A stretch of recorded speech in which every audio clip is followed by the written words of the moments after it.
Hello दोस्तों, कैसे हैं आप सभी का सुकून एफएम चैनल पर हार्दिक स्वागत है। आप सुन रहे हैं कहानी सीक्रेट घर जमाई पति। दोस्तों, कहानी के एपिसोड नंबर 6 में आपका फिर से स्वागत है। अगर आप पहली बार आए हैं तो चैनल को सब्सक्राइब कर लें, वीडियो को लाइक शेयर और कमेंट जरूर करें। चलिए शुरू करते हैं आज की कहानी। राठौड़ अपने मूंछों पर हाथ फेर कर एक दबंग चाल के साथ अभय की तरफ बढ़े। उन्होंने अभय को पहचान लिया। पूरा ऑफिस जानता था कि ये काव्या मैडम का पति है, लेकिन राठौड़ के लिए अभय सिर्फ एक घर जमाई था। कल लॉबी में हुआ तो राठौड़ ने उसे बिल्कुल एक बीवी का अपने पति को बचाने का ड्रामा समझ लिया था। राठौड़ ने बहुत ही व्यंग्यात्मक मुस्कान के साथ कहा, ओह अभय जी, आप, मुझे लगा कोई चोर उचक्का आ गया। आप यहाँ मैडम की गाड़ी के नीचे लेटकर क्या ढूंढ रहे हैं? क्या कोई चूहा तो नहीं घुस गया? उनकी आवाज में कोई सम्मान नहीं था। ये बात सुनकर अभय अपनी जगह पर बिल्कुल शांत खड़ा रहा और दोनों गार्ड्स पीछे हंस रहे थे। उनकी आंखों में कोई गुस्सा नहीं था, बस एक ऐसी सर्द शून्यता थी कि अक्सर मौत से पहले होती है।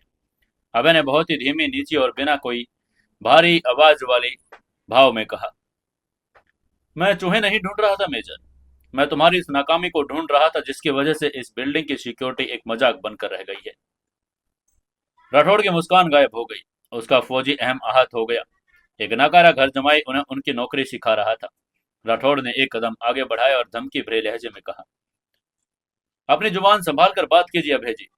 मैडम ने कल आपको लॉबी में थोड़ी इज्जत क्या दे दी? आप खुद को इस कंपनी का मालिक समझने लगे। मैं मेजर राठौड़ हूँ, मेरी सिक्योरिटी अरेंजमेंट पर आज तक कोई सवाल नहीं उठाया किसी ने। अभय ने अपनी जेब में हाथ डाले और बहुत ही आराम से चलकर मेजर राठौड़ के बिल्कुल सामने आ गया। दोनों के बीच अब सिर्फ 1 फीट का फासला था। तभी अभय ने धीरे से कहा, तुम्हारी सिक्योरिटी? अभय के होठों पर एक बहुत ही भयानक हुंकार और शैतानी मुस्कान आ गई। उसने मुस्कुराकर आगे कहा, तुम्हारी सिक्योरिटी ये है मेजर कि लॉबी में कैमरा नंबर 4 में 3 सेकंड का लूप लैग है। यानी हर 3 सेकंड के बाद वो कैमरा जो दिखाता है वो असलियत में 3 सेकंड पीछे होता है। एक प्रोफेशनल आदमी उन 3 सेकंड में रिसेप्शन से होकर लिफ्ट तक पहुंच सकता है। उसके बाद सुनकर राठौड़ की आंखें थोड़ी सी फैल गई। ये बात सच थी, कैमरा नंबर 4 में कल ही तकनीकी खराबी आई थी और ये बात सिर्फ कंट्रोल रूम को पता थी। इस आदमी को कैसे पता चली? लेकिन अभय रुका नहीं। वो राठौड़ के खौफ को और बढ़ाने लगा। उसने आगे बढ़ाकर कहा, तुम्हारी सिक्योरिटी ये है मेजर कि तीसरे फ्लोर का जो फायर एग्जिट का दरवाजा है उसका हाइड्रोलिक लैच टूटा हुआ है। बाहर से कोई भी इंसान एक साधारण सी पिन डालकर उस दरवाजे को खोल सकता है, सीधे बिल्डिंग के अंदर भी आ सकता है। राठौड़ का माथा पसीने से भीगने लगा। तब यह राठौड़ के कान के बिल्कुल करीब गया और उसने राठौड़ के कान के पास फुसफुसा कर कहा, और सबसे बड़ी बात, तुम्हारे मेन गेट के जो 2 गार्ड्स हैं वो जोमेटो और स्विगी के डिलीवरी बॉयज को बिना आईडी चेक के सिर्फ 50 रुपए की रिश्वत लेकर अंदर जाने देते हैं। अगर कल को किसी डिलीवरी बॉय के बैग में C4 एक्सप्लोजिव आ गया तो तुम्हारी ये 48 मंजिला बिल्डिंग ताश के पत्तों की तरह नीचे आ गिरेगी और तुम अपनी मूछों पर ताव देते रह जाओगे। उसके बाद सुनकर मेजर राठौड़ अब पूरी तरह से सुन पड़ चुके थे। उनका सारा घमंड, उनका सारा फौजी रुतबा अभय के इस एक एक शब्द के नीचे कुचला जा चुका था। पीछे खड़े दोनों गार्ड्स भी खौफ से कांपने लगे। ये इंसान कौन था? ये काव्या मैडम का वो सीधा साधा पति तो बिल्कुल नहीं था। उसकी आंखों में इसके बात करने का तरीका का ऐसा खौफ जो राठौड़ ने अपनी पूरी सर्विस में किसी आतंकवादी या किसी हार्डकोर क्रिमिनल में भी नहीं देखा।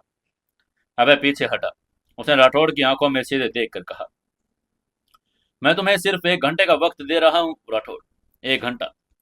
कैमरा ठीक हो जाना चाहिए, फायर एग्जिट पर नए ताले लग जाने चाहिए और गेट पर अगर एक भी बिना आईडी वाला इंसान घुसा तो मैं तुम्हारी नौकरी नहीं, तुम्हारी सांसें छीन लूंगा। अभय की इस आखिरी लाइन में कोई अतिशयोक्ति नहीं थी। वो बिल्कुल सच कह रहा था। अभय ने गाड़ी की तरफ मुड़कर कहा, और हाँ, जब तक काव्या जी ऑफिस से बाहर नहीं आती इस वीआईपी बेसमेंट में कोई भी दूसरी गाड़ी या कोई भी इंसान नहीं आना चाहिए।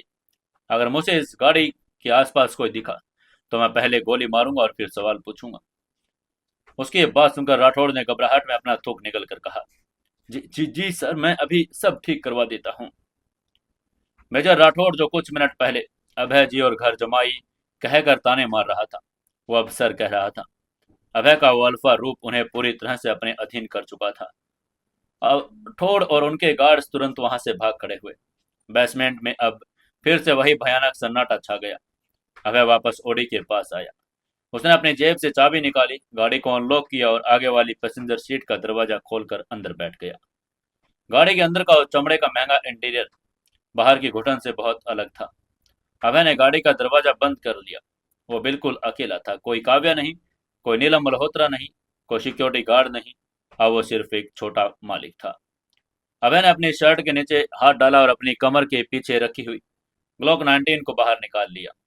उसने उस भारी और काले रंग की पिस्तौल को अपने दोनों हथेलियों के बीच रखा। ये पिस्तौल कोई साधारण हथियार नहीं थी। ये एक कस्टमाइज्ड हथियार था जिसमें 15 गोलियों वाली मैगजीन लगती थी। ये बिना किसी खराबी के लगातार फायरिंग कर सकती थी। अभय ने बहुत ही तेज और प्रोफेशनल तरीके से पिस्तौल को की मैगजीन को बाहर निकाला। उसने चेक किया कि उसमें फुल मेटल जैकेट वाली गोलियां भरी है या नहीं। ये वो गोलियां थी जो कार के शीशे को हल्के बुलेट प्रूफ वेस्ट को भी आसानी से चीर सकती हैं। उसने मैगजीन को वापस अंदर धकेल दिया। एक तेज क्लिक की आवाज गूंजी। उसने पिस्तौल के स्लाइड को पीछे खींचा और एक गोली को चैम्बर में लोड किया।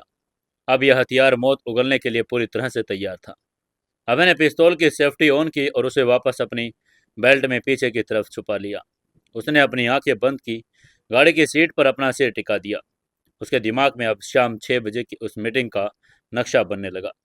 अभय ने मन ही मन सोचा, हयात रेस्टोरेंट वो पब्लिक प्लेस है। अगर सिकंदर या मेरे पिता ने किसी और गुर्गे को वहां बुलाया तो इसका मतलब वो सीधा हमला नहीं करेंगे। वो पब्लिक में गोलियां नहीं चलाएंगे। वो मुझसे कुछ चाहते हैं। वो कोई डील करना चाहते हैं। अभय के दिमाग में कई तरह के परिदृश्य घूमने लगे। अगर मैं अंदर जाता हूँ तो सिकंदर सामने बैठा मिलता है तो मैं क्या करूंगा? क्या मैं उसकी बात सुनूंगा या मैं उसे वहीं खत्म कर दूंगा? अगर सिकंदर नहीं बल्कि कोई और हुआ, कोई दुश्मन जो मेरे अंडरवर्ल्ड में गायब होने का फायदा उठाना चाहता हो। मुझे रेस्टोरेंट से सीधे मेन गेट की एंट्री नहीं करनी चाहिए। मुझे किचन या बैक एग्जिट से जाना होगा। मुझे पहले रेस्टोरेंट को स्कैन करना होगा। कहीं कोई स्नाइपर आसपास की बिल्डिंग के पास में तो नहीं बैठा। अभय का दिमाग पूरी तरह से एक खूनी जंग के लिए तैयार हो रहा था। उसे लग रहा था कि आज शाम को या तो किसी की जान लेगा या फिर अपनी जान दांव पर लगा देगा। उसने अपनी घड़ी की तरफ देखा।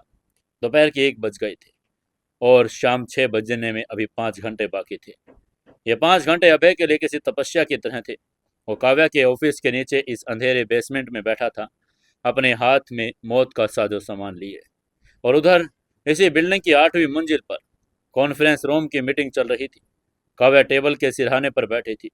सामने एक बड़ा सा प्रोजेक्ट लगा था जिसमें गोप्स ऑफ चार्ट्स चल रहे थे। कंपनी का फाइनेंस हेड नए फंड्स के डिस्ट्रीब्यूशन के बारे में समझा रहा था। डायरेक्टर्स बड़े खुश थे। कल जब सिद्धार्थ सिन्हा ने हाथ खींचा तो उन्हें लगा कि कंपनी डूब जाएगी। लेकिन आज सुबह से एक बहुत बड़े और अनजान विदेशी इन्वेस्टर, जो असल में सिकंदर का बेनामी अकाउंट था, उसने करोड़ों रुपए के कंपनी के अकाउंट में ट्रांसफर कर दिए।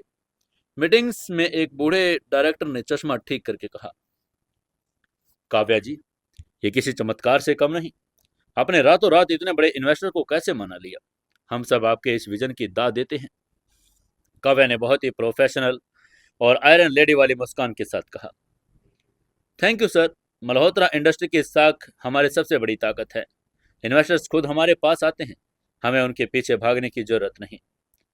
लेकिन काव्या के इस कॉन्फिडेंट चेहरे के पीछे उसके दिमाग में कुछ और चल रहा था। मीटिंग में फाइनेंस हेड जो कुछ बोल रहा था, काव्या का ध्यान उस पर आधा था।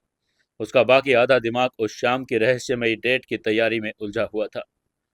काव्या ने चार्ट्स को देखकर मन ही मन सोचा, मुझे शाम को क्या पहनना चाहिए? मुझे अपने कैबिन की क्लोजेट्स में वो वाइन रेड रंग का गाउन रखा हुआ है। वो मैंने पिछले साल एक अवार्ड फंक्शन में खरीदा था, लेकिन कभी पहना नहीं। आज शाम को वो बिल्कुल परफेक्ट रहेगा। काव्या की कल्पनाएं अब उड़ान भरने लगी थी। उसने आगे सोचा, जब अभय पूरे 6 बजे हयात रेस्टोरेंट के उस वजह से प्राइवेट एरिया में आएगा तो मुझे उस लाल गाउन में देखकर हैरान रह जाएगा। वो पत्थर वाले खत की वजह से परेशान होगा। उसे लगेगा किसी दुश्मन ने बुलाया है। और जब वो मुझसे वहां मुस्कुराते हुए देखेगा तो उसका वो लॉजिकल दिमाग पूरी तरह से फ्यूज हो जाएगा। फिर मैं उसे कहूंगी कि कैसी लगी मेरी पहली मिस्टर जेम्स बॉन्ड। ये सोचते ही काव्या के होठों पर फिर से एक बहुत ही प्यारी और बेकाबू मुस्कान आ गई। सामने बैठे डायरेक्टर्स थोड़ा हैरान हुए कि फंड्स के डिस्ट्रीब्यूशंस वाले बोरिंग टॉपिक पर मैडम इतना क्यों मुस्कुरा रही है, लेकिन किसी ने कुछ पूछने की हिम्मत नहीं की। तभी काव्या ने खुद को संभाला और अपना गला साफ करके कहा, यस, पॉइंट नंबर 4 पर फोकस करते हैं। लेकिन उसका दिमाग में फिर से ख्याली पुलाव चला गया। उसने मन ही मन कहा, क्या वो मेरे लिए फूल लेकर आएगा? नहीं, वो तो बेवकूफ़ है। उसे सब कहाँ समझ आएगा। मुझे ही उसे बताना पड़ेगा कि सरप्राइज डेट पर कैसे बिहेव करते हैं। आज मैं उससे वो सारे सवाल पूछूंगी जो मैं 3 साल से पूछना चाहती थी। आज मैं उसे बताऊंगी कि भले ही उसकी दुनिया कितनी खौफनाक क्यों न हो, मुझे उसके साथ कोई डर नहीं लगता। काव्या के दिल में एक बहुत ही खूबसूरत, मीठा और रोमानी सा एहसास पनप रहा था।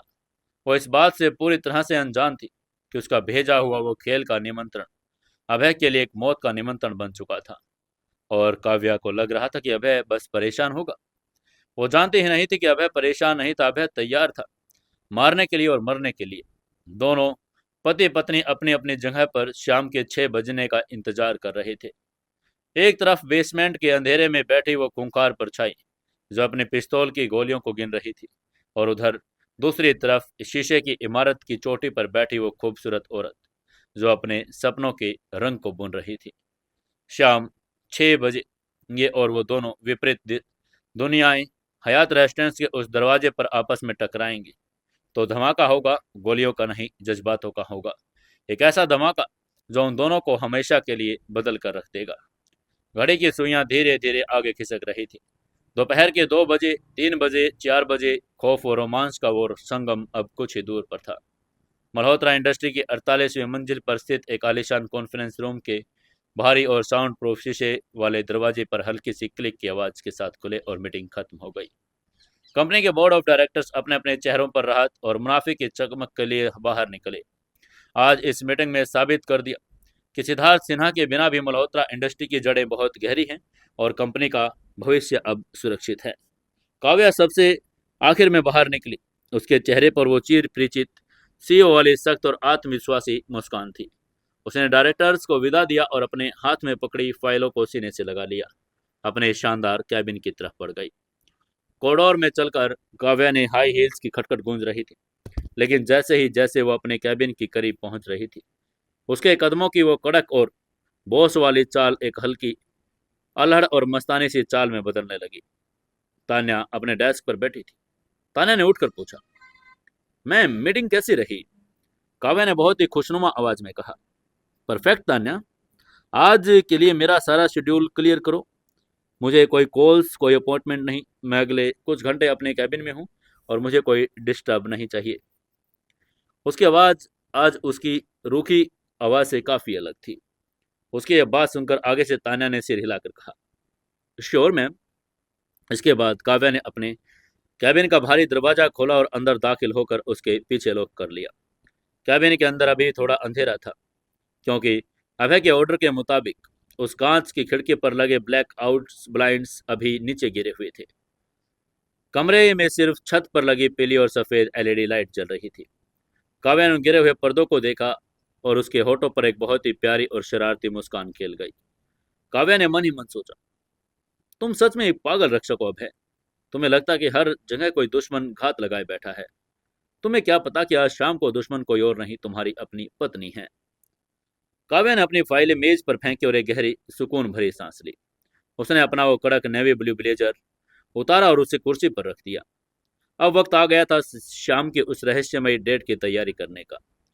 काव्या अपने कैबिन के दाहिने तरफ बनी एक खूबसूरत सी लकड़ी की दीवार पर बढ़ी। ये दीवार दरअसल एक छुपी हुई अलमारी थी। मल्होत्रा इंडस्ट्री के टॉप एग्जीक्यूटिव्स के लिए उनके कैबिन में ऐसी सुविधाएं थी ताकि जरूरत पड़े और वो ऑफिस में ही तैयार हो सके। काव्या ने एक बटन दबाया, लकड़ी का वो पैनल धीरे से खिसक गया। अंदर एक छोटी लेकिन बड़ी शानदार अलमारी थी जिसमें कुछ फॉर्मल सूट, बैकअप कपड़े और जूते रखे हुए थे।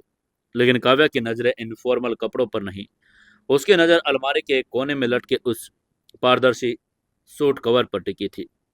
काव्या ने अपने कांपते और उत्साहित हाथों से उस कवर की जिप को खोला। अंदर एक बहुत ही खूबसूरत, महंगी और दिलकश वाइन रेड रंग की ड्रेस लटकी हुई थी। ये एक लॉन्ग सिल्क वाला सैटिन सिल्क गाउन था। इसका रंग बिल्कुल किसी पुरानी और नशीली वाइन की तरह गहरा लाल था, जो रोशनी पड़ने पर एक जादुई चमक दे रहा था। इस ड्रेस का गला डीप वी नेक था और इसकी फिटिंग्स ऐसी थी ये पहनने वालों की खूबसूरती को 1000 गुना बढ़ा दे। काव्या ने पिछले साल एक इंटरनेशनल अवार्ड फंक्शन के लिए पेरिस के लिए खास ऑर्डर देकर मंगवाई थी, लेकिन ऐन मौके पर उसे इसे पहनने का इरादा बदल गया, क्योंकि उसे बहुत ही ज़्यादा रोमांटिक और ग्लैमर लगी, जो उसकी सख्त सीओ वाली इमेज से मेल नहीं खा रही थी। लेकिन आज आज काव्या को सीओ नहीं बल्कि अभय रायचंद की पत्नी बनना था। एक ऐसी पत्नी जो अपने प्यार का इजहार करने जा रही थी। काव्या ने उस वाइन रेड ड्रेस को हैंगर से निकाला और अपने शरीर के सामने लगाकर कैबिन में लगे एक फुल लेंथ आईने के सामने खड़ी हो गई। आईने में खुद को उस लाल रंग के लिबास में देखकर काव्या के गाल शर्म से लाल हो गए। काव्या ने शीशे में अपने अक्स से बातें करके सोचा, जब तुम मुझे इस ड्रेस में देखोगे अभय, जब तुम हयात रेस्टोरेंट्स के उस दरवाजे से अंदर आओगे और किसी दुश्मन की जगह मुझे इस लाल गाउन में टेबल पर तुम्हारा इंतजार करते हुए पाओगे, तो तुम्हारे चेहरे के भाव देखने लायक होंगे। तुमने मेरी नफरत का हर कड़वा घूंट पिया अभय। तुमने मेरे लिए अपना वजूद मिटा दिया। आज रात मैं तुम्हें वो सब कुछ दूंगी जिसके तुम हकदार हो। आज रात मल्होत्रा परिवार का घर जमाई नहीं, बल्कि मेरा पति, मेरा प्यार मेरे सामने बैठेगा। काव्या की आंखों में खुशी के आंसू तैरने लगे। उसने ड्रेस को बहुत ही सलीके से बेडनुमा काउच पर रखा। अब उसे तैयार होना था। शाम के 6 बजने में अभी वक्त था, लेकिन वो चाहती थी कि वो आज इतनी खूबसूरत दिखे कि अभी की नजरें उसे हट ही न पाए। काव्या कैबिन के साथ ही बने उस आलीशान और 5 स्टार सुविधाओं वाले रेस्ट रूम की तरफ बढ़ गई।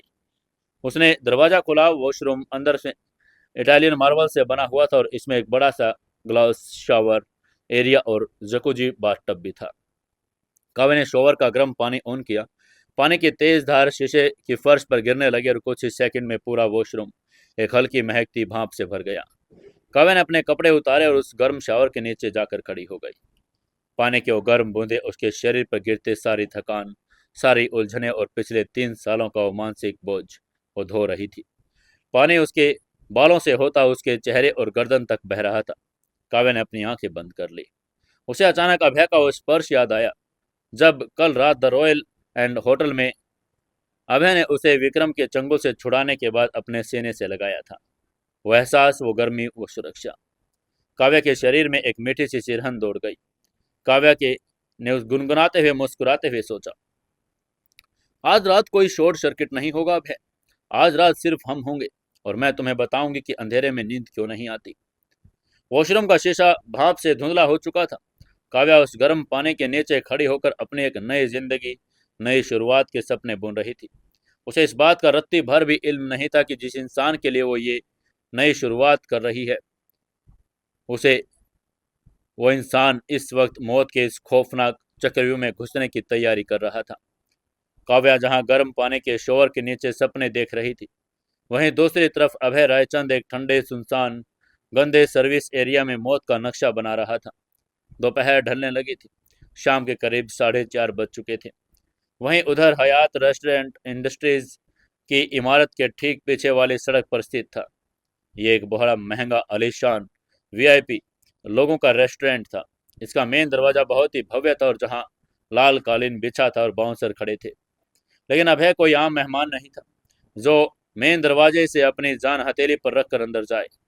अभय ने मल्होत्रा इंडस्ट्री की पार्किंग से अपनी ऑडी निकाली, लेकिन उसने उसे रेस्टोरेंट के सामने नहीं बल्कि वहां से 2 ब्लॉक दूर एक साधारण सी पब्लिक पार्किंग एरिया में खड़ा किया ताकि किसी को उसकी मौजूदगी का शक न हो। वहां से पैदल चलकर अपने चेहरे को एक बेसबॉल कैप से नीचे झुकाए अबे हयात रेस्टोरेंट्स के पिछले हिस्से में पहुंच गया।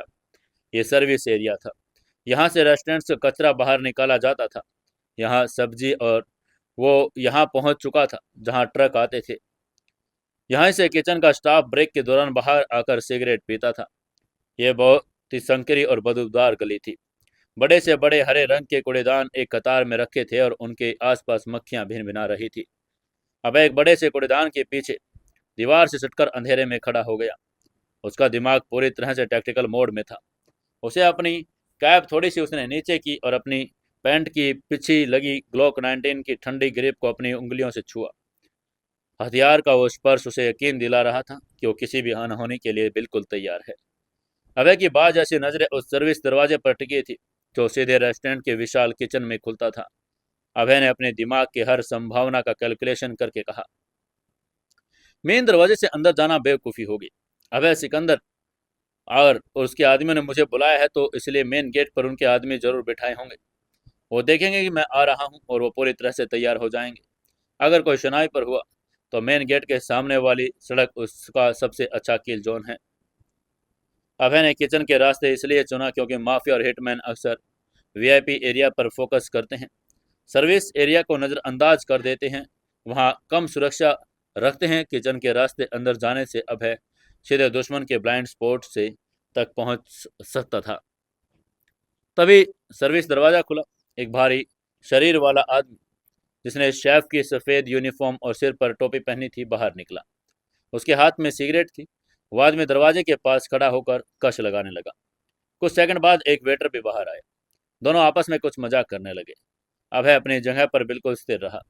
उसकी सांसें इतनी धीमी थी कि पास खड़ा इंसान भी उसे सुनाई नहीं दे रहा था। वो उन दोनों की बातों पर ध्यान नहीं दे रहा था और सर्विस दरवाजे के खुलने और बंद होने के पैटर्न को नोट कर रहा था।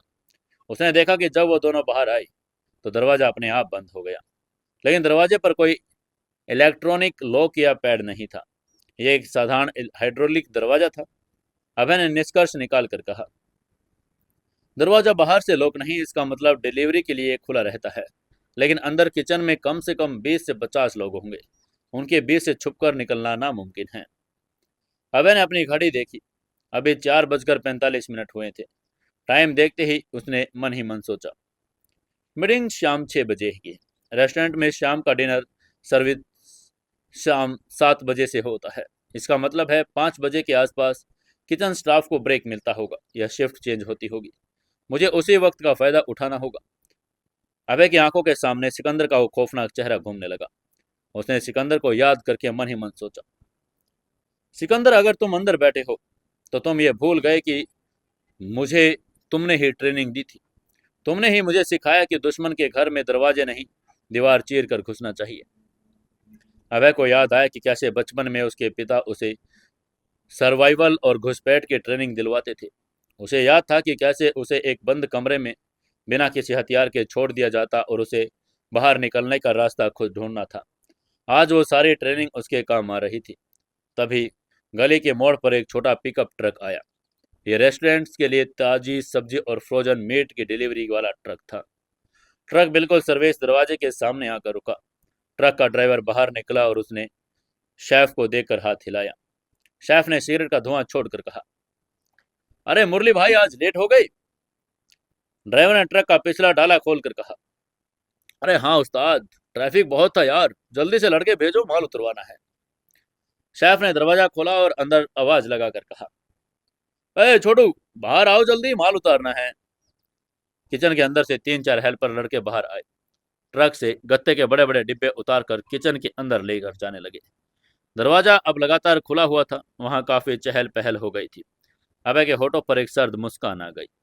उसने मन ही मन सोचा, हो परफेक्ट एंट्री। उसने कूड़ेदान के डिब्बे से पीछे से निकलने का मन बनाया, लेकिन वो तेजी से दरवाजे की तरफ नहीं जा सकता था।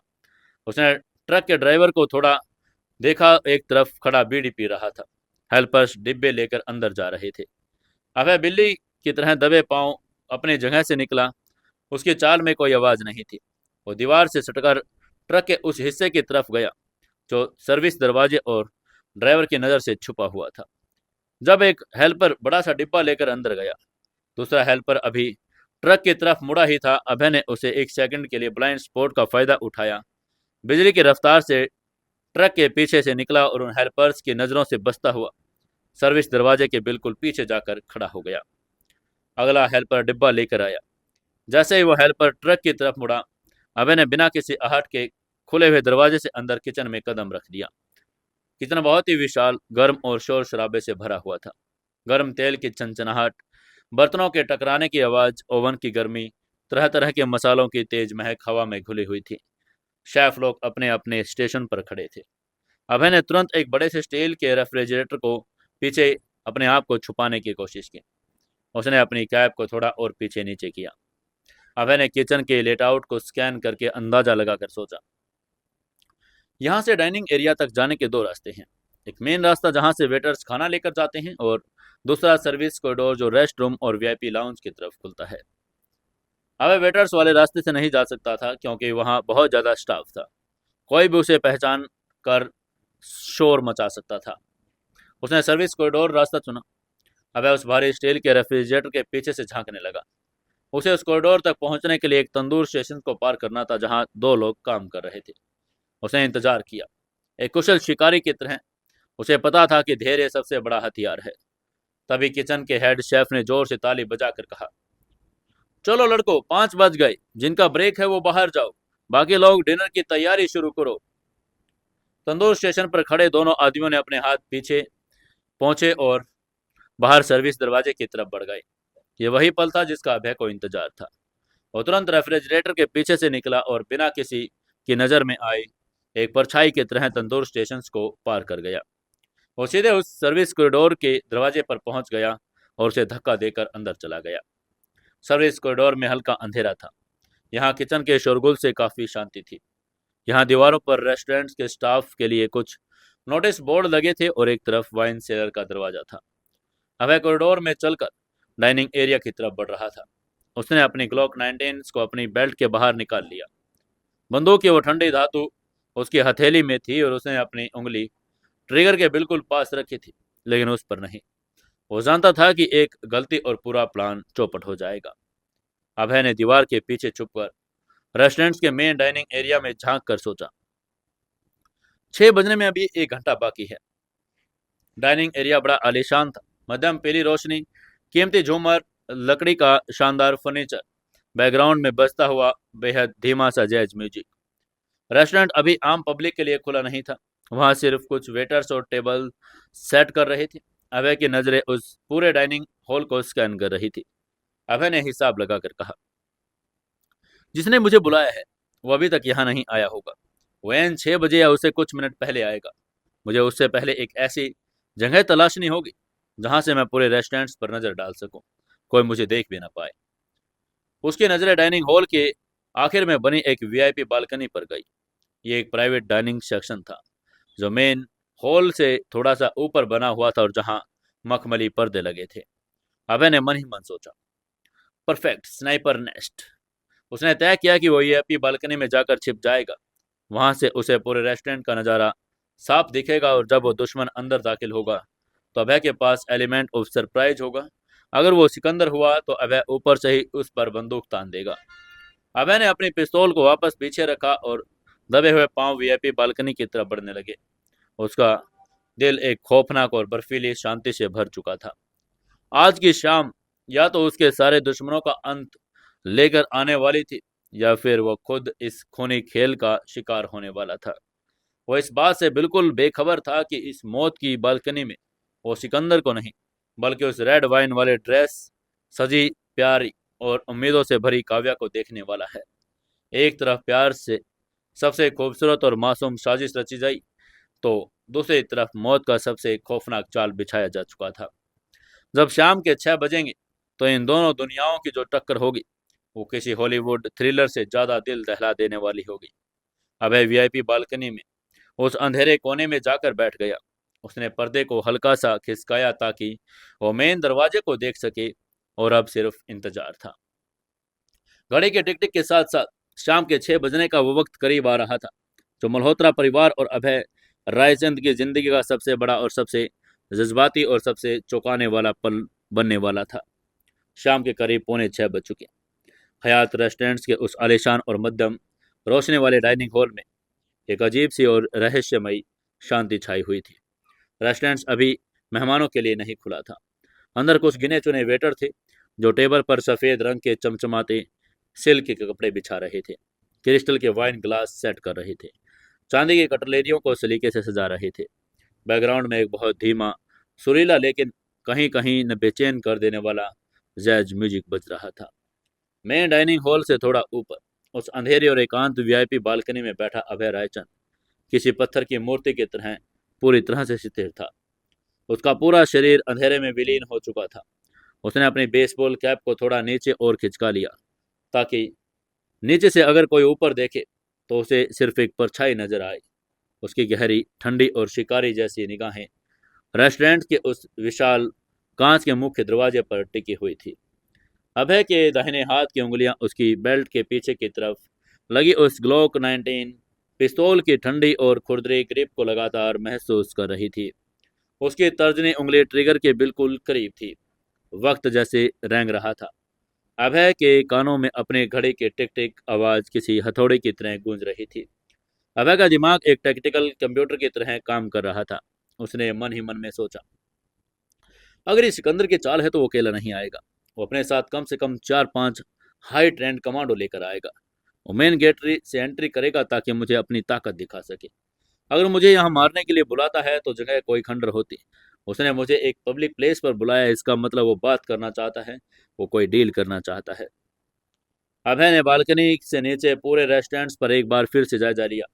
उसने हर एक वेटर के चेहरे को स्कैन किया ताकि कोई हिटमैन वेटर की वर्दी पहनकर तो नहीं छुप गया। उसने रेस्टोरेंट के हर पिलर, हर दरवाजे को स्कैन किया और हर खिड़की को अपने दिमाग के नक्शे में दर्ज कर लिया। अभय की सांसें बिल्कुल शांत थी।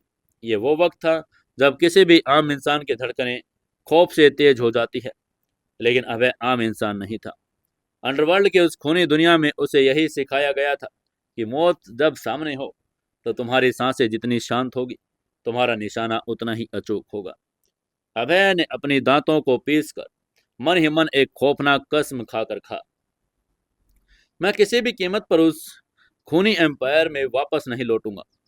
अगर मेरे पिता ने मुझे झुकाने के लिए यहाँ सिकंदर को भेजा है तो मैं सिकंदर को आज यहाँ से अपने पैरों पर वापस नहीं जाने दूंगा। रेस्टोरेंट के मेन दरवाजे के बाहर थोड़ी सी हलचल हुई। रेड कारपेट पर खड़े दोनों बाउंसर्स अचानक स्तर हो गए। उन्होंने बड़े ही अदब और शीशे से भरी वो सोने की नकाशी वाला दरवाजा खोल दिया। अभय का शरीर एकदम तन गया। उसकी मांसपेशियां किसी लोहे की स्प्रिंग की तरह कस गई। उसने अपने पिस्तौल को अपनी बेल्ट में आधा बाहर निकाल लिया था। उसकी आंखें खुलते हुए दरवाजे पर पड़ी और अभय ने अपनी सांसें रोक कर सोचा, आ गया दुश्मन। दरवाजा पूरी तरह से खुला, लेकिन दरवाजे के उस पार सिकंदर का वो खौफनाक और विशाल शरीर अंदर नहीं आया। वहां काले कपड़े पहने हथियारों से लैस कमांडो नहीं थे। वहां मौत का कोई खौफनाक साया नहीं था, बल्कि दरवाजे से एक ऐसी परछाई अंदर आई जिसने हयात रेस्टोरेंट की उस मध्यम और पीली रोशनी को जैसे एक जादुई चमक में बदल दिया। एक लड़की अंदर आई। उस लड़की ने एक बहुत ही खूबसूरत, महंगी और दिलकश वाइन रेड की सैटिन सिल्क ड्रेस पहनी थी। वो गाउन इतना सुंदर था कि वो रोशनी पड़ते ही किसी पुराने और नशीले रंग की तरह चमक रहा था। ड्रेस का डीप वी नेक, उसमें लगा हुआ लॉन्ग सिल्ट, वो चलते हुए उस लड़की के गोरे और सुडेल पैरों की हल्की सी झलक दिखा रहा था। किसी को भी अपना दीवाना बनाने के लिए काफी था। उसने अपने बालों को बहुत ही खूबसूरत और घुंघराले अंदाज में खुला छोड़ा हुआ था, जो उसके गोरे कंधे पर गिर रहे थे। उसके चेहरे पर बहुत ही हल्का लेकिन बड़ा कातिलाना मेकअप था। उसके होठों पर रेड वाइन रंग की लिपस्टिक लगी थी। उसके पैरों में काले रंग की बड़ी शानदार हाई हील थी, जिसकी खट खट की आवाज अब रेस्टोरेंट के उस सन्नाटे को चीर रही थी। ये वो चल नहीं रही थी, बल्कि ऐसा लग रहा था जैसे कोई अप्सरा या कोई परी आसमान से उतरकर सीधे इस रेस्टोरेंट के फर्श पर आ गई। वीआईपी बालकनी में बैठा अभय, जो अपनी पिस्तौल की ग्रिप को मजबूती से पकड़े हुए किसी खून खराबे का इंतजार कर रहा था, उसकी आंखें फटी की फटी रह गई। उसका दिमाग एक सेकंड के लिए जैसे काम करना बंद कर गया। उसने उस लड़की के चेहरे को देखा। वो चेहरा, वो आंखें, वो होठ। अभय के मुंह से अनजाने में ही एक बड़ा अवाक और लगभग नए सुनाई देने वाली फुसफुसाहट निकली, काव्या। पिस्तौल पर उसकी उंगलियों की पकड़ अचानक ढीली पड़ गई। अभय का दिल, जो मौत के खौफ और एक बीट भी नहीं छोड़ता था, आज इस नज़ारे को देखकर जैसे अपने सीने की पसलियों को तोड़कर बाहर आने के लिए मचलने लगा। वो सचमुच काव्या थी, मल्होत्रा इंडस्ट्री की वो आयरन लेडी, जो हमेशा कड़क formal business suit, navy blue blazer, तने हुए चेहरे के साथ नजर आती थी। आज वो किसी परी, किसी अप्सरा की तरह सजी हुई थी। अभय ने अपनी शादी के दिन के बाद आज तक काव्या को इतने खूबसूरत, इतने ग्लैमरस और इतने दिलकश रूप में कभी नहीं देखा था। काव्या के उस ड्रेस की फिटिंग, उसके खुले बाल, उसकी वो चाल, अभय को लग रहा था जैसे वो कोई सपना देख रहा है। वो अपनी आंखें झपकाना भूल गया, लेकिन ये खूबसूरती का नशा, ये जादुई तिलिस्म अभय के दिमाग पर कुछ बस सेकंड के लिए हैवी हो रहा था। अगले ही पल अभय के उस स्टैटिकल और माफिया वाले दिमाग ने उस खौफनाक अलार्म को बजाते हुए सोचा, काव्या यहाँ इस वक्त, अभय का पूरा शरीर एकदम ठंडा पड़ गया। उसके दिमाग में विचारों की एक भयानक और खौफनाक आंधी चलने लगी। उसने आगे सोचा, काव्या यहाँ क्या कर रही है? मैंने तो उसे ऑफिस के कैबिन में सुरक्षित छोड़कर यहाँ आया था। उसने यहाँ क्यों आना था? और सबसे बड़ी बात, आज शाम 6 बजे तो मुझे उस पत्थर वाले खत के जरिए यहाँ बुलाया गया था। तो क्या? अभय की आंखें और ऊपर हो चुकी थी। उसने चिंता भरे स्वर में सोचा, क्या मेरे दुश्मन ने, जिसने मुझे एक खत भेजा, क्या उसने काव्या को भी यहाँ बुलाया? अभय का दिमाग उस खौफनाक थ्योरी को बुनने लगा। उसे याद आया कि सिकंदर ने कहा कि बड़े मालिक मल्होत्रा परिवार को कुछ नहीं करेंगे। लेकिन अगर वो झूठ बोल रहा था तो क्या सिकंदर ने, अभय के पिता ने काव्या को यहाँ ब्लैकमेल करके बुलाया? क्या उन्होंने काव्या को अगवा कर लिया है और उसे यहाँ एक मोहरे की तरह इस्तेमाल कर रहे हैं ताकि अभय अपने घुटने टेक दे? अभय की सांसें तेज होने लगी और गुस्से और डर में कांपने लगा। उसने अपनी पिस्तौल को वापस अपनी मुट्ठी में कस लिया। अभय ने बालकनी की रेलिंग पर अपना हाथ कस कर सोचा, अगर किसी ने काव्या को खरोंच भी पहुंचाई तो मैं इस पूरे रेस्टोरेंट को लाशों के ढेर में बदल दूंगा। वो अपनी जगह से उठकर नीचे डाइनिंग हॉल में कूदने ही वाला था, तभी उसका लॉजिकल दिमाग एक बार फिर बीच में आ गया। अभय ने काव्या के चेहरे के हाव भाव को बहुत ही ध्यान से देखा। काव्या के चेहरे पर कोई खौफ नहीं था, कोई घबराहट नहीं थी। अगर किसी माफिया ने या किसी दुश्मन ने उसे ब्लैकमेल करके या डरा धमका कर यहाँ बुलाया होता तो काव्या के चेहरे का डर साफ नजर आता। वो इस तरह इतनी खूबसूरत रेड वाइन ड्रेस पहनकर, इतना सज संवर कर, इतना खुश होकर क्यों आती? काव्या रेस्टोरेंट के बीचों बीच खड़ी थी। उसके होठों पर एक बहुत ही प्यारी मीठी शर्मीली मुस्कान थी। उसकी आंखें रेस्टोरेंट्स की अलग अलग टेबल्स पर किसी को तलाश कर रही थी। उसकी आंखों में कोई खौफ नहीं बल्कि एक इंतजार था। एक ऐसा इंतजार जो अक्सर प्रेमी अपनी प्रेमिका का, एक पत्नी अपने पति का करती है। अभय पूरी तरह से चकरा गया। उसका दिमाग एक ऐसे भंवर में फंस गया जहां उसका कोई भी लॉजिक काम नहीं कर रहा था। उसने मन ही मन सोचा, ये क्या हो रहा है? काव्या इतनी खूबसूरत ड्रेस पहनकर यहाँ आई है, वो किसी को ढूंढ रही है, वो इतनी खुश क्यों लग रही है? वो तो हमेशा फॉर्मल कपड़ों में रहती थी। उसने आज अचानक ये लाल रंग का गाउन क्यों पहना? क्या वो किसी और से मिलने आई? नहीं, ये नामुमकिन है। आज सुबह ही तो हमारी दूरियां मिटने लगी थी। अभय की उलझन अब किसी ऐसे जाल की तरह बुन चुकी थी। वो जिसे सुलझाने की कोशिश कर रहा था, उतना ही उसके अंदर उलझता जा रहा था। एक तरफ वो पत्थर में लिपटा हुआ खत जो किसी जानलेवा दुश्मन की चाल लग रहा था, दूसरी तरफ उसकी पत्नी जो एक परी की तरह सजकर उसी जगह पर उसी वक्त आ गई, लेकिन उसके चेहरे पर कोई डर नहीं। अभय बालकनी के उस अंधेरे कोने में बुत बनकर बैठा रहा। वो नीचे नहीं जा सकता था। वो नहीं जानता था कि काव्या यहाँ उसके लिए आई है। वो देखना चाहता था कि काव्या किससे मिलने आई है। अगर कोई भी इंसान काव्या के पास आया तो अभय अपनी बालकनी से ही उसके सिर में गोली उतारने के लिए पूरी तरह से तैयार था। काव्या ने रेस्टोरेंट के वेटर से कुछ बात की। वेटर ने बहुत ही अदब से सिर झुकाया और काव्या को रेस्टोरेंट के बिल्कुल बीचों बीच एक बहुत ही शानदार मोमबत्ती और गुलाबों से फूलों से सजी एक रिजर्व्ड टेबल दे दी। काव्या जाकर उस कुर्सी पर बैठ गई। उसने अपना छोटा सा क्लच टेबल पर रखा और बहुत ही नजाकत से अपने बालों को पीछे किया। उसकी आंखें अभी भी मुख्य दरवाजे पर टिकी हुई थी। अभय की धड़कनें अब बेकाबू हो चुकी थी। वो अपनी पिस्तौल पकड़े हुए था, अंधेरे में छुपा हुआ अपनी ही पत्नी की जासूसी कर रहा था। उसे अब कुछ समझ नहीं आ रहा था कि आखिर चल क्या रहा है। तभी बालकनी के उस खौफनाक और भारी सन्नाटे में अभय के पैंट की दाहिनी जेब में रखा उसका स्मार्टफोन अचानक वाइब्रेट हुआ। ये वो अननोन फीचर फोन नहीं था जो कल रात उसने नाली में फेंक दिया था। यह उसका वो स्मार्टफोन था जो उसने 3 साल पहले मल्होत्रा मैंशन में आते ही खरीदा था। मोबाइल के उस अचानक वाइब्रेशन ने अभय के तन बदन में एक बिजली दौड़ा दी। उसने अपनी भौहें मोबाइल के उस तरफ देखा और सिकोड़ कर सोचा, इस वक्त किसका मैसेज आ सकता है? अभय ने अपनी पिस्तौल को एक हाथ में पकड़ा और दूसरे हाथ से बहुत ही सावधानी से अपना मोबाइल अपनी जेब में निकाला। उसका दिमाग फिर से अलर्ट हो गया। उसने सोचा, शायद उसी दुश्मन का मैसेज जिसने मुझे बुलाया है। शायद वो मुझे बताना चाहता है कि उसने काव्या को यहाँ बुला लिया है और वो काव्या पर निशाना लगाए बैठा है। उसने फोन की स्क्रीन को अनलॉक किया। फोन की रोशनी अभय के चेहरे पर पड़ी। उसने नोटिफिकेशन बार पर नजर डाली। वहाँ एक व्हाट्सएप मैसेज फ्लैश हो रहा था, लेकिन उस मैसेज को भेजने वाले का नाम देखकर अभय की आंखें एक बार फिर फटी रह गई। स्क्रीन पर जो नाम जगमगा रहा था, ये नाम किसी दुश्मन सिकंदर का नहीं, अनजान नंबर का नहीं, काव्या का था। और अभय के हाथ कांपने लगे। ये कोई मामूली बात नहीं थी। पिछले 3 लंबे सालों में जब से काव्या मल्होत्रा के मेंशन में उसने कदम रखा, जब से काव्या उसकी पत्नी बनी, पहली बार काव्या ने उसे कोई कॉल और मैसेज किया था।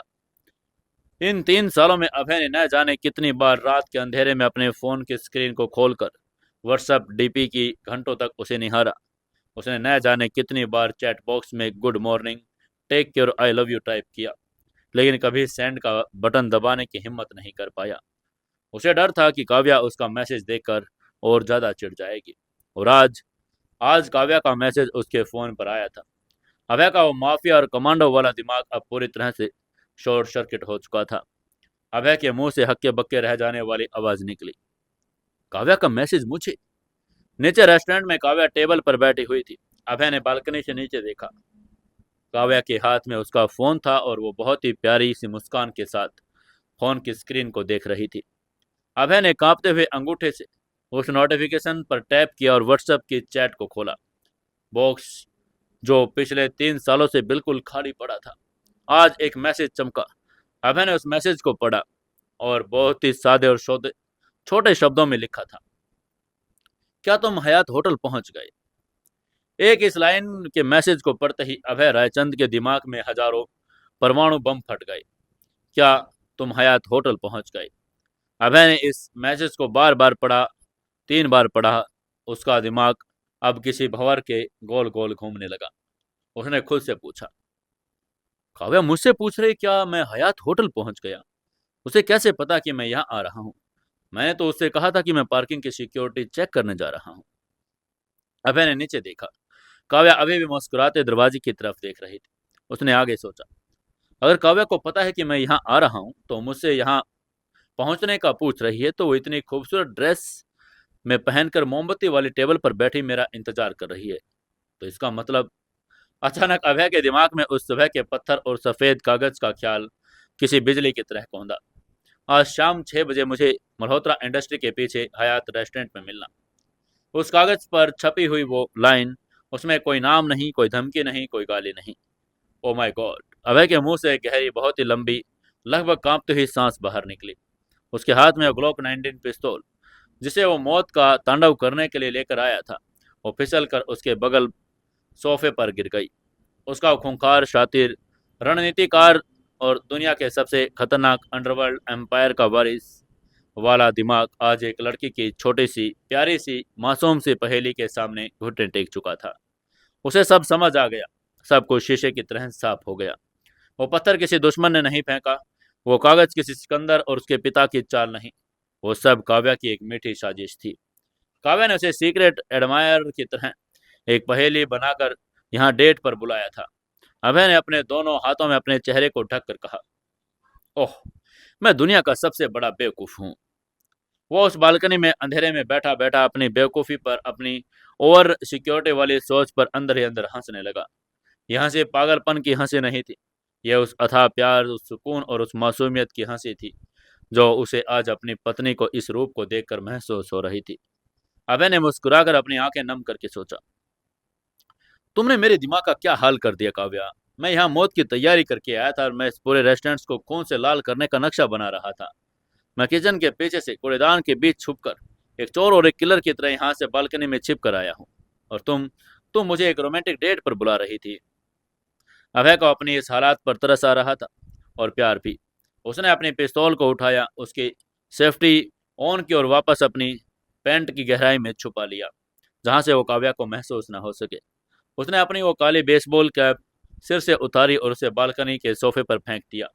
उसने अपने बालों को ठीक किया। शर्ट वो अभी भी सुबह वाली थी लेकिन साफ थी। उसने अपना फोन वापस उठाया। स्क्रीन पर काव्या का मैसेज अभी खुला हुआ था। अभय के होठों पर सबसे खूबसूरत, सबसे सुकून मुस्कान खिल उठी। उसने कीपैड खोला और अपने कांपते हुए अंगूठे से 3 साल में पहली बार काव्या के लिए कोई रिप्लाई करना शुरू किया। उसने टाइप किया, हाँ, और मैं उस परी को देख रहा हूँ जो रेड वाइन ड्रेस में मेरी दुनिया को रोशन कर रही है। ये देखते अभय ने सेंड का बटन दबाया। मैसेज सेंड होते ही अभय बालकनी के उस अंधेरे से बाहर निकला। वहां कोई शिकारी नहीं, छोटा सा मालिक नहीं था। वो वहां सिर्फ काव्या मल्होत्रा का पति था, जो अपनी जिंदगी की पहली सबसे अनोखी और सबसे खौफनाक गलतफहमी से पैदा हुई इस रोमांटिक डेट पर जाने के लिए अपनी पत्नी की तरफ कदम बढ़ा रहा था। नीचे रेस्टोरेंट में काव्या के फोन की स्क्रीन चमकी। जैसे उसने वो मैसेज पढ़ा, उसके चेहरे की वो खुशी और वो चमक, वो लाली इस बात की गवाही दे रही थी कि आज की शाम मल्होत्रा इंडस्ट्री के पीछे इस हयात रेस्टोरेंट में कोई खूनी खेल नहीं, बल्कि एक ऐसे प्यार की शुरुआत होने वाली है जो अंडरवर्ल्ड की हर ताकत से ज़्यादा मजबूत होगा। और अब है, वो बालकनी की सीढ़ियों से नीचे उतरते यही सोच रहा था कि काव्या की ये मीठी नाराजगी और ये प्यारी सी पहेली उसे जिंदगी का सबसे बड़ा सरप्राइज दे गई। लेकिन जैसे अभय ने सीढ़ियों के 2 कदम नीचे उतारे, उसका वो तार्किक और विश्लेषणात्मक दिमाग, जो अभी कुछ देर पहले रोमांस की दुनिया से जागा था, उसने अचानक एक बहुत बड़ा और खतरनाक अलार्म बजा दिया। अभय के कदम वहीं सीढ़ियों पर चिपक गए। अभय ने अपनी आंखें बड़ा करके सोचा। 1 मिनट। उसने अपने कपड़ों की तरफ देखा। सुबह के पहने वो सादे कपड़े, एक साधारण सी शर्ट और वो पैंट जिसके पीछे मौत का सामना यानी ग्लोक 19 छिपी है। उसने अपने कपड़े को देखते ही मन ही सोचा, काव्या ने इस शाम को इतना खास बनाया। उसने वो पहली बुनी, वो इतनी खूबसूरत रेड वाइन ड्रेस में पहन कर आई। उसने टेबल पर मोमबत्ती सजवाई और मैं आज अपनी पत्नी से इस पहले डेट पर मिलने जा रहा हूँ, वो भी बिल्कुल खाली हाथ। अभय को खुद पर बड़ा गुस्सा आया। उसने खुद को कोस कर कहा, मेरे पास उसे देने के लिए एक लाल गुलाब तक नहीं, एक सिंगल फूल नहीं, कोई गिफ्ट नहीं, यहाँ तक कि मैं उसे ये भी नहीं कह सकता कि मैं उसे कुछ प्लान करके आया था, क्योंकि मैं तो यहाँ लाशें बिछाने की तैयारी करके आया था। अभय का दिमाग चकराने लगा। यह अंडरवर्ल्ड का सबसे बड़ा खतरा का सामना बिना पलक झपकाए कर सकता था, लेकिन एक औरत के और भी वो अपनी पत्नी की इस रोमानियत भरे पल को खराब करने के लिए ख्याल उसे अंदर से डरा रहा था। उसने आगे सोचा, वो क्या सोचेगी कि मैं कितना नीरस और बोरिंग इंसान हूँ। उसने इतनी मेहनत की और मैं उसे ऐसे ही उठकर आ गया। अभय खुद को कोस रहा था। वो किसी भी कीमत पर काव्या का मूड खराब नहीं करना चाहता था। आज सुबह ही तो उसने काव्या के चेहरे पर वो नाराजगी देखी। अब वो दोबारा उस खूबसूरत चेहरे पर कोई निराशा नहीं देखना चाहता था। अभय सोच ही रहा था कि क्या करे। क्या वो रेस्टोरेंट्स के बाहर भागकर कहीं फूल लेकर आए, लेकिन उसमें वक्त लगेगा। काव्या उसका इंतजार कर रही थी। तभी उसकी पैंट के जेब में रखा फोन एक बार फिर तेजी से वाइब्रेट हुआ। अभय ने झटके में अपना फोन निकाला। उसे लगा कि शायद काव्या का मैसेज आया, लेकिन स्क्रीन पर जो नाम फ्लैश हो रहा था, उसने रोमांटिक उलझन को एक पल के लिए चीर दिया। कॉलिंग सिकंदर। अभय की जबड़े की नसें तन गई। वो अपनी पत्नी के साथ एक हसीन शाम बिताने जा रहा था, और इसी वक्त मौत के एक फरिश्ते का फोन। अभय ने एक गहरी सांस ली। वो कॉल काटना चाहता था, लेकिन उसने सोचा कि अगर उसने कॉल काट दी तो सिकंदर कोई और खौफनाक चाल सकता है जो इस डेट को बर्बाद कर देगी। अभय ने ग्रीन बटन स्वाइप किया और फोन को कान से लगा लिया। फोन उठाया। दूसरी तरफ सिकंदर ने एक बहुत ही भारी, खुरदरी और खौफ पैदा करने वाली आवाज आई। उधर सिकंदर ने कहा, तो फिर क्या सोचा छोटे मालिक? कल की गोलियों की आवाज ने आपकी असली जगह की याद दिलाई या नहीं? क्या बड़े मालिक के पास वापस लौटकर और अपना लौटने का मन बना चुके हैं? या फिर सिकंदर की आवाज में एक अजीब सा घमंड और एक सीधा अल्टीमेटम था। लेकिन सिकंदर अपनी बात पूरी कर पाता उससे पहले अभय का दिमाग एक बहुत ही अजीब लेकिन बेहद शातिर दिशा में काम कर गया। अभय ने सिकंदर के उस धमकी पर, अंडरवर्ल्ड की बातों पर रत्ती भर भी ध्यान नहीं दिया। उसने सिकंदर की बात को इस तरह से काट दिया जैसे कोई बहुत बड़ा बॉस अपने किसी मामूली से नौकर को टोकता है। अभय ने बड़े कड़क, आदेशात्मक और छोटे मालिक वाली आवाज में हुक्म देकर कहा, इस बकवास के बारे में बात बाद में करेंगे सिकंदर। सिकंदर फोन के उस पार अचानक चुप हो गया। उसे इस बात की जवाब की उम्मीद नहीं थी। उसे लगा अभय डरा होगा, फिर गुस्से में गालियां देगा, लेकिन अभय की आवाज में कोई हड़बड़ाहट थी। अभय ने बिना एक सेकंड गवाए अपनी समस्या का समाधान सिकंदर के सामने रखकर कहा, मेरी बात ध्यान से सुनो सिकंदर। मैं आज हयात रेस्टोरेंट में हूँ अपनी पत्नी के साथ, और यह हमारी जिंदगी की पहली सरप्राइज डेट है। मुझे उसे स्पेशल फील करवाना है। अभय एक ही सांस में बोलता जा रहा था। फोन के उस पार खड़े सिकंदर का दिमाग पूरी तरह से हैंग हो गया। उसने चौंक कर कहा, डेट, सरप्राइज डेट, छोटे मालिक, और आप क्या? अभय ने अपनी आवाज को और भारी करके कहा, मुझे कोई बहस नहीं चाहिए सिकंदर। मुझे अगले 2 मिनट के अंदर इस हयात रेस्टोरेंट में वो सब कुछ चाहिए जो इस डेट को दुनिया की सबसे बेहतरीन डेट बना सके। मुझे फूल चाहिए, म्यूजिक चाहिए, माहौल चाहिए। 2 मिनट सिकंदर। अगर काव्या के चेहरे पर कोई भी कमी या निराशा दिखी तो मैं कसम खाकर कहता हूँ, मैं तुम्हारे उस बड़े मालिक का एम्पायर तो बाद में जलाऊंगा, सबसे पहले मैं तुम्हारी जान लूंगा और तुम्हारा वक्त शुरू होता है अब। ये कहते हुए अभय ने फोन काट दिया। उसने फोन वापस अपनी जेब में रखा और एक गहरी सुकून भरी सांस ली। अभय ने अपने होठों पर एक बहुत ही हल्की सी शैतानी मुस्कान लाकर कहा, अब जो होगा सिकंदर देखेगा। उसे पता था कि उसके पिता ने सिकंदर के आदेश दिया है अभय को किसी भी तरह खुश करके, डरा कर, धमका कर वापस लाना है। अभय ने उसी हुक्म का फायदा उठाकर अपनी रोमांटिक समस्या अंडरवर्ल्ड के सबसे खूंखार माफिया के सिर पर डाल दी। अभय ने अपने कॉलर को ठीक किया और बहुत ही इत्मीनान से सीढ़ियां उतरकर काव्या की तरफ बढ़ने लगा। वहीं इस समय दूसरी तरफ शहर के बाहरी इलाके में बने एक खंडर और खौफनाक वेयर हाउस में, जहां रायचंद ग्रुप का पूरा कमांडर सेंटर था, सिकंदर अपने हाथ में फोन पकड़े एक पत्थर की मूर्ति की तरह जम गया। उसने चारों तरफ हथियारों का जखीरा था। काले कपड़े पहने, चेहरों पर खौफनाक निशान लिए उसके दर्जनों शूटर और गुर्गे अपने असॉल्ट राइफल साफ कर रहे थे। वहां बारूद, खून, मौत की बातें हो रही थी। सिकंदर ने फोन की ब्लैक स्क्रीन देखी। उसकी एक आंख जिसे नीचे तलवार का वो गहरा कट था और एक जोर जोर से पकड़ने लगी।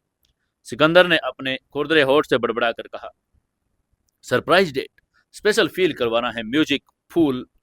सिकंदर का दिमाग काम करना बंद कर चुका था। वो एक ऐसा इंसान था जिसने अपनी पूरी जिंदगी सिर्फ हत्याएं, किडनैपिंग और एक्सटॉर्शंस, खून खराबे में बिताई। उसने बचपन से लेकर आज तक अपनी उम्र के 50वें पड़ाव तक कभी किसी लड़की का हाथ प्यार से नहीं पकड़ा। ना उसकी गर्लफ्रेंड रही, ना ही उसकी कभी शादी हुई।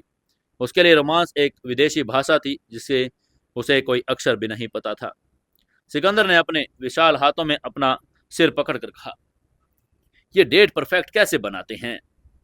लेकिन उसके कानों में बड़े मालिक का हुक्म था, सिकंदर, मुझे मेरा बेटा वापस चाहिए।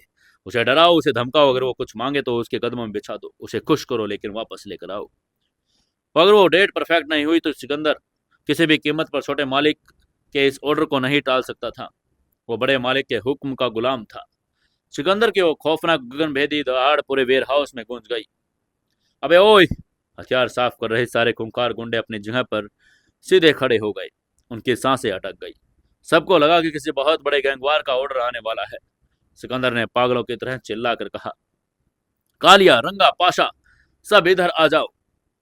उसकी आवाज सुनते ही 3 बड़े खूंखार विशालकाय दरिंदे अपने दिखने वाले आदमी दौड़कर सिकंदर के सामने आकर खड़े हो गए। कालिया ने अपनी गन लोड करके पूछा, जी सिकंदर भाई, ये बताइए किसको टपकाना है, बस कहाँ बम फोड़ना है। सिकंदर ने कालिया के सिर पर एक जोर थप्पड़ मारकर कहा, गन नीचे रख बेवकूफ। कालिया ने घबरा कर पूछा, अरे क्या क्या हुआ भाई। सिकंदर ने ऑर्डर देकर कहा, छोटे मालिक हयात रेस्टोरेंट में है, वो अपनी पत्नी यानी अपनी छोटे मालकिन के साथ डेट पर है। डेट समझता है तुम। तभी तीनों गुंडों ने मुंह देखने लगे। रंगा ने अपनी अक्ल का मुंह जाहिरा करके पूछा, डेट भाई, वो खजूर वाला डेट। उसके बाद सुनकर सिकंदर ने अपना माथा पीट लिया और चिल्लाकर कहा, अबे जाहिलों की फौज, रोमांटिक डेट। छोटे मालिक अपनी बीवी के साथ प्यार मोहब्बत करने बैठे हैं वहां। उन्होंने मुझे ऑर्डर दिया कि अगले 2 मिनट में अंदर डेट की दुनिया को सबसे बेस्ट डेट बनाना है वापस, वरना वो मेरी जान ले लेंगे। तभी पाशा, जिसके चेहरे पर एक बहुत बड़ा जले का निशान था, उसने सहमति में पूछा, तो अब हमें क्या करना होगा भाई। हम जाकर हयात होटल के मैनेजर की टांगे तोड़ दें। उसकी यह बात सुनकर आगे से सिकंदर ने लगभग रोकर खौफनाक तरीके से चिल्लाकर कहा, अरे टांगे नहीं तोड़नी गधे, हमें उन्हें स्पेशल फील करवाना है। मुझे क्या पता कि स्पेशल फील क्या होता है। मैंने कभी किसी को स्पेशल फील नहीं करवाया यार, सिवाय मौत के। सिकंदर ने तुरंत अपनी जेब से अपना वायरलेस रेडियो निकाला। रायचंद एम्पायर का नेटवर्क पूरे शहर में फैला हुआ था। हयात रेस्टोरेंट के आसपास भी उसके कई आदमी निगरानी में तैनात थे। सिकंदर ने रेडियो पर खबर दहाड़ कर कहा, हयात रेस्टोरेंट के बाहर जो भी यूनिट तैनात है तुरंत जवाब दे। रेडियो पर कुछ खरखराहट हुई, एक आवाज आई। उधर से किसी ने जवाब देकर कहा, जी सिकंदर भाई, यूनिट 3 यहाँ है, हम होटल के पार्किंग के पास हैं। तभी सिकंदर ने चिल्लाकर कहा, ध्यान से सुनो, तुम लोग अभी के अभी रेस्टोरेंट के अंदर घुसो। नहीं हथियार लेकर, नहीं, शांति से घुसो। होटल के मैनेजर की कनपटी पर बंदूक रखो। उससे कहो कि जो टेबल मालिक और भाभी जी की है उसके आसपास दुनिया के सबसे अच्छे फूल, सबसे बेहतरीन कैंडल और सबसे अच्छा म्यूजिक बजना चाहिए अभी इसी सेकेंड।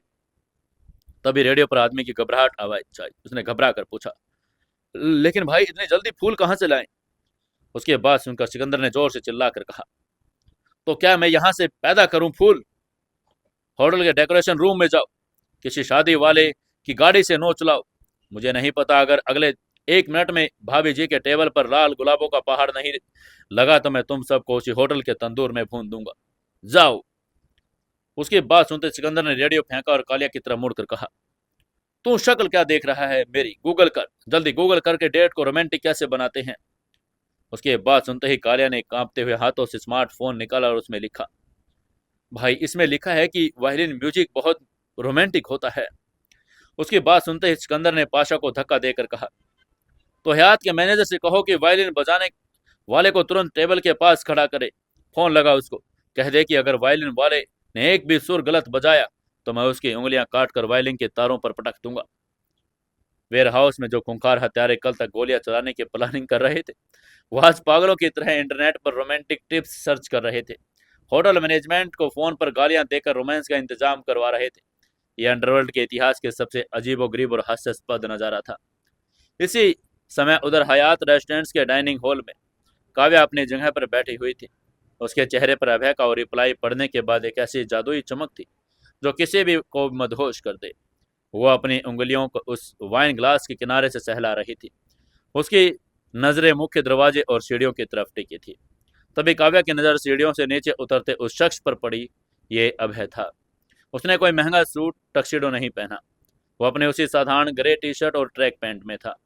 लेकिन काव्या को आज वो दुनिया का सबसे हैंडसम, सबसे आकर्षक और सबसे सच्चा इंसान लग रहा था। अभय की चाल में वो आत्मविश्वासी और खामोश रक्षक वाला अंदाज था। वो काव्या के दिल को चीर रहा था। अभय धीरे धीरे चलकर काव्या के टेबल के पास आया। दोनों की नजरें मिली। इस एक नजर के मिलने से वो सब कुछ कह दिया गया जो पिछले 3 सालों की खामोशी में दबा हुआ था।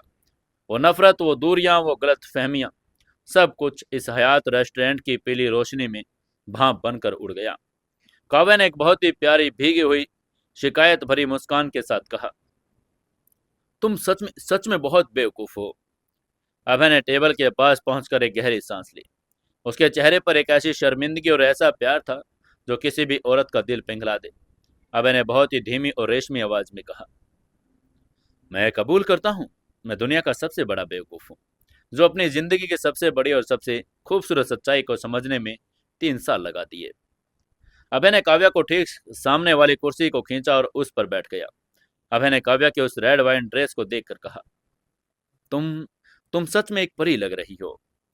उसकी आवाज में एक ऐसी सच्चाई थी कि काव्या के गाल शर्म से लाल हो गए। काव्या कुछ कहने ही वाली थी, तभी रेस्टोरेंट के उस शांत माहौल में अचानक एक बहुत भारी लेकिन बहुत अफरा तफरी मच गई। रेस्टोरेंट का मेन मैनेजर, जिसका चेहरा इस वक्त पसीने से भीगा हुआ था, जो खौफ से थर थर कांप रहा था, डाइनिंग टेबल हॉल में आया। उसके पीछे 6-7 वेटर्स भाग रहे थे। उन वेटर्स के हाथों में लाल गुलाबों के बड़े बड़े आलीशान और ताजे गुलदस्ते थे। काव्या ने हैरानी से देखा। वो वेटर्स लगभग कांपते हुए हाथों से उन गुलाबों को अभय और काव्या के टेबल के चारों तरफ, फर्श पर, यहाँ तक कि टेबल के कोनों पर तेजी से सजाने लगे, जैसे अगर उन्होंने एक भी सेकंड देरी की तो कोई गोली मार देगा। मैनेजर ने खुद कांपते हाथों से टेबल के बीचों बीच एक बड़ा खूबसूरत क्रिस्टल का कैंडल स्टैंड रखा और उनमें मोमबत्ती को जला दिया। मैनेजर ने हकलाकर अभय की तरफ खौफजदा नजरों से देखकर कहा, सर मैम, ये हमारी तरफ से एक छोटा सा स्पेशल अरेंजमेंट है। उसके बाद सुनकर अभय ने अपनी भौहें ऊपर उठाई। वो समझ गए सिकंदर का काम है। अभय ने मन ही मन अपनी हंसी को कंट्रोल करके सोचा, शाबाश सिकंदर, लगता है तुमने अपनी जान बचाने की पूरी जान लगा दी। लेकिन बात खत्म नहीं हुई। तभी रेस्टोरेंट के एक कोने में एक आदमी, जिसने काले रंग का सूट पहना था, जिसके माथे पर पसीना बह रहा था, वाइन लेकर लगभग भागता हुआ काव्या की टेबल के पास आया। उसके पीछे किचन के दरवाजे से एक खूंखार दिखने वाला आदमी कोट हटाकर अपनी बंदूक की मुठ दिखाकर उस वायलिन वाले को घूर रहा था। वायलिन वाले ने घबराहट में अपनी आंखें बंद की और उसने वायलिन पर अपनी बो रगड़ना शुरू कर दिया। शुरुआत में उसके हाथ कांप रहे थे। एक बहुत ही बेसुरी सी चींची की आवाज आई, जिसे सुनकर किचन के पास खड़े गुर्गे ने अपनी उसकी गर्दन काटने का इशारा किया। वायलिन वाला खौफ से सीधा तन गया और अचानक उसने दुनिया का सबसे खूबसूरत, सबसे सुरीला और सबसे रोमांटिक धुन बजाना शुरू कर दिया। पूरा डाइनिंग एरिया अचानक एक ड्रीम डेट के सेट में बदल गया। मोमबत्तियों की रोशनी, चारों तरफ लाल गुलाबों की खुशबू, बैकग्राउंड में बजता बेहद दिलकश वायलिन का म्यूजिक। अब क्या सोच रही थी काव्या? क्या करेगी आखिर काव्या ये सोचकर? और क्या होगा इस डेट का नतीजा? क्या होगा आगे की कहानी में, जानेंगे कल के एपिसोड में। दोस्तों, कहानी को ज्यादा से ज्यादा शेयर, कमेंट और लाइक जरूर करें।